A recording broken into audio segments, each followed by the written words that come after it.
Saddam Hussein جو وہاں کا بادشاہ تھا اس کو عید کے دن پھانسی دی گئی کہ نہیں دی گئی؟ کس نے دلوائی تھی؟ ہمارے علماء شیعہ کافر آج وہ کافر جن کو ہمارے لوگ کہتے رہے ہیں، شیعہ کو کافر قرار دیتے رہے، آج وہی شیعہ جو ہیں وہ تنہا حسین کے انکار کی طرح ڈٹ گئے ہیں اس وقت اسرائیل کے سامنے۔ سیدنا حسین تو بڑی شخصیت ہے، ان کے ساتھ اس طرح کے آج کے لوگوں کو نہیں کرنا چاہیے۔ اگر یہ بات کریں گے تو میرے سامنے عراق کا نقشہ آ جائے گا، عراق کو جس طرح تباہ کیا گیا، ملیا میٹ کیا گیا عید الاضحیٰ کے دن۔ صدام حسین جو وہاں کا بادشاہ تھا اس کو عید کے دن پھانسی دی گئی کہ نہیں دی گئی؟ کس نے دلوائی تھی؟ اگر مجھ سے حقائق پوچھو گے تو پھر چلا نہیں سکو گے، پھر آپ سن نہیں سکیں گے۔ حقیقت یہ ہے کہ آپ نے یمن کو تباہ کیا، حقیقت یہ ہے کہ آپ نے شام کو تاراج کیا، حقیقت یہ ہے کہ آپ نے لبنان کو تباہ کیا، حقیقت یہ ہے کہ آپ نے عرب ملکوں کے اندر پراکسی وار کی، حقیقت یہ ہے کہ پاکستان کے اندر پراکسی وار، میں نہیں کہہ رہا، عبدالقیوم ظہیر نہیں کہہ رہا، آپ کا میڈیا کہتا ہے کہ پاکستان کے اندر جو بد امنی ہوتی رہی ہے، یہاں قتل و غارت ہوتی رہی ہے، یہاں دھماکے ہوتے رہے، وہ کون کرواتا رہا ہے؟ میں تو نام بھی لوں گا تو پر جلیں گے نا۔ کراچی کے اندر کس طرح کے اٹیک ہوئے ہیں، باقی دیگر شہروں کے اندر ہوئے ہیں، تو بھائی جب آپ دوسرے کے گھر میں آگ لگائیں گے تو وہ گھر آپ کی طرف بھی آگ آپ کی طرف بھی آئے گی۔ اسرائیل کو تو ٹکر دی ہے نا، یہ تو آپ تسلیم کریں نا ایران نے۔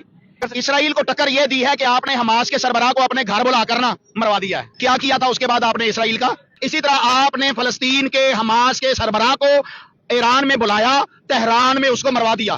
کتنا عرصہ گزر گیا اس کے اوپر تہران نے کوئی سٹیپ لیا تھا؟ آپ کہہ رہے ہیں انہوں نے جان بوجھ کے یہ کیا؟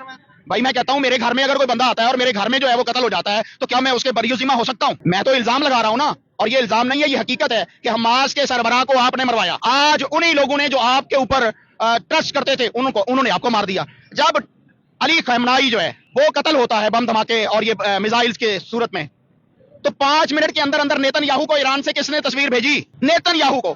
اٹس مین کہ خامنائی کے انتہائی قریب میں اس کے ساتھ رہنے والے وہ اس کے ساتھ نہیں تھے۔ دیکھیں ہر جگہ پہ میر جعفر میر صادق ہوتے ہیں، لیکن آپ پورے ایران کو بلیم نہیں کر سکتے کہ سارا ایران ہی ایسا ہے۔ ایران کے لوگ دیکھیں غیرت مند قوم ہے، ایران کی غیرت مند لوگ ہیں ایران کے۔ غیرت مند ساری غیرت مند ہوتے ہیں، آپ غیرت مند نہیں ہیں، پاکستانی غیرت مند نہیں ہیں۔ جی السلام علیکم۔ جی عبدالقیوم صاحب، آپ کی ساری باتیں ٹھیک ہیں، مگر میرا خیال ہے میں اپنے ویور سے بھی پوچھوں گا، ان کی بھی رائے درکار ہے کہ یار جو بھی ہوا پاسٹ میں ہمیں ان چیزوں کو بھول کے اب ایک نیا سٹیپ لینا چاہیے۔